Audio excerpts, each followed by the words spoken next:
Okay, yeah, good evening viewers. Hope everybody's staying safe and well. Been pretty quiet in the diff shop.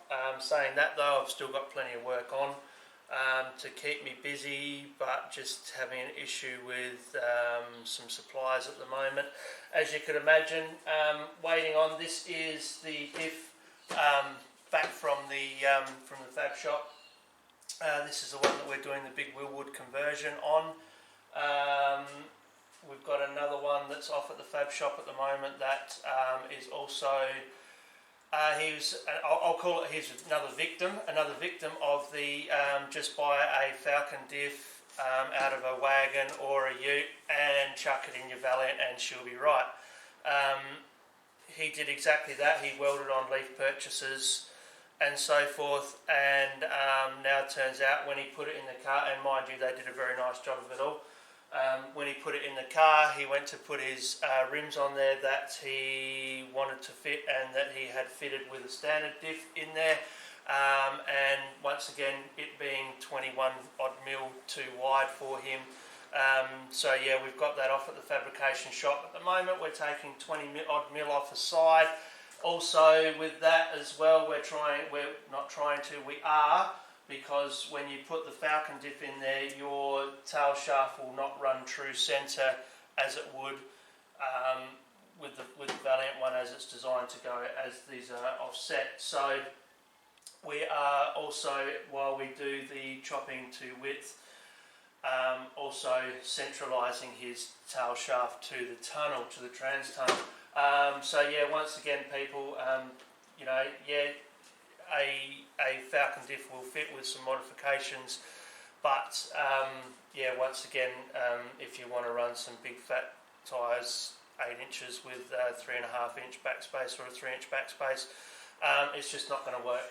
So yeah, so we've got that one's off to the shop. Once again, this is the one with the Wilwoods, and I'll just show you a couple other things we've got on.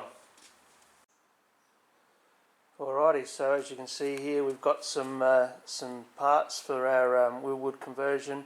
The Wilwood brake kit at the bottom there. Now this is a 9-inch brake kit that we're using. I'll go into that into a minute. We've also got the Spicer, set of brand new Spicer gears, and also the TA backing plate. I love these things. Not many people really rate them, but I rate them quite highly. Stud girdle, which is the genuine one. Bit more on that one in a minute as well. So yeah, so here we've got our axles. This is a set of standard axles. This is our 31 splines. Just to give you some idea, this is a standard tapered bearing that goes on your standard Valiant axle. As you can see, I hope the camera picks that up reasonably well. You know, fair old amount of clearance there for the bearing to slide down. This is our 31 spline axle. Not sure whether that picks it up too well, but as you can see, that only just slides over it. You know, as you can see, there's plenty on that one. But yeah, so once again, that gives you some idea of how fat the spline of the axle is. And I'll just go into a little bit more detail the reason why we're using the 9-inch Wilwood brakes, and also why we're doing what we're doing. Just give me a minute. Alrighty, this here is a standard Valiant end, which comes on your standard Valiant housings. As you can see, well, hang on, let's just open this up. This is a what they refer to as a big bearing Ford Torino end. As you can see, this is the just a little bit bigger than what the normal one is. As you can see, that's your standard tapered bearing there. Get it out of there. Once again, you can probably, I hope you can physically see the size difference with that bearing. Once again, yeah, it a lot bigger. So the reason we're doing that is because down here at the down here at the flange of the axle, it's, as you can imagine, a lot fatter there. That's what the engineers want, because they're worried that if the axle is going to snap, it's going to snap here, and we'll go wayward. So they're not concerned if it snaps up at the spline, because that will not have the wheel go AWOL, travelling off into the distance. So that's the reason behind that, us using the big bearing forward ends. Also, not only that is because also they don't make a Wilwood kit to suit Borg Warner.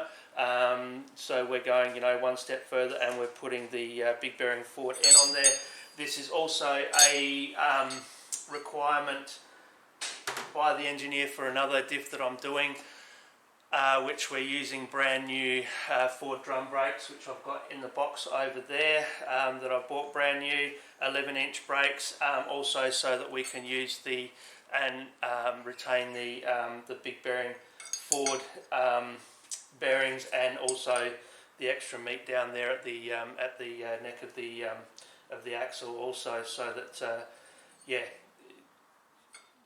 granted, hopefully it won't snap.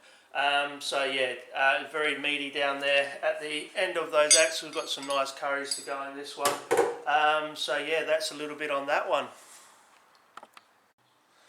Alrighty, got here the TA backing plate.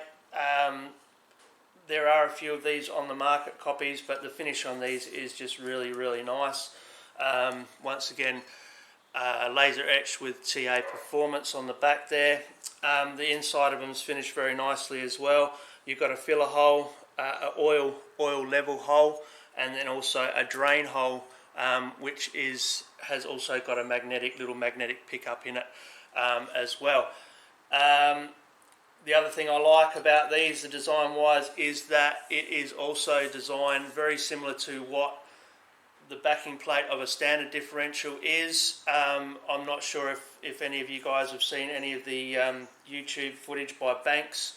I think it's Banks, yes, Banks. Performance, they make a heap of backing plates. They've done a lot of research regarding the shape of the backing plates. The square box style ones do not flow the oil up into the pinion bearings, hence starving them for oil. Once again, these are the backing plate is designed to sling, and the differential is designed with the rotation of the diff to sling oil over into the pinion bearings to feed them with oil. That's once again the reason why I do like using these TA backing plates. Only that they work as a stud girdle as well.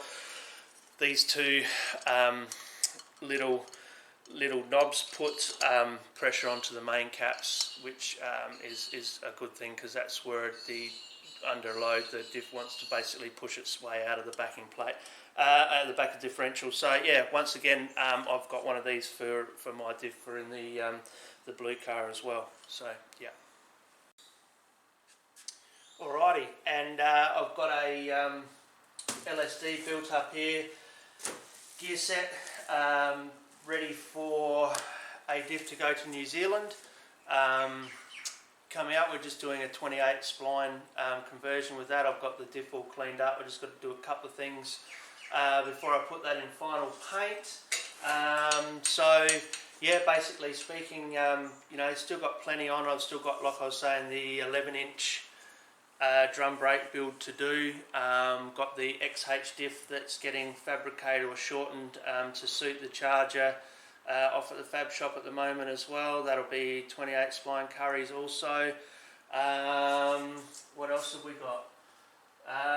That's pretty much it at the moment. I will also have for sale a full stock standard Charger Valiant or Ute, a Valiant sedan, Charger or Ute diff. It'll probably be at this stage axle flange to axle flange, only 25 spline, full standard single pin LSD, but it will be LSD 323 25 spline. So yeah, if you're looking for something like that, hit us up. That I will be building over the next few days or so. So yeah, if you're interested in something like that, by all means let us know. I think that's pretty much it for this week. So yeah, once again I'll try and get some more prizes on the Murray videos up, but in the meantime, yeah, stay safe everybody, stay at home, you know, try not to go out where you can, and when you can, and just stay at home and just stay safe and stay healthy, guys. Yeah, until next time, Mid Coast Diff Shop.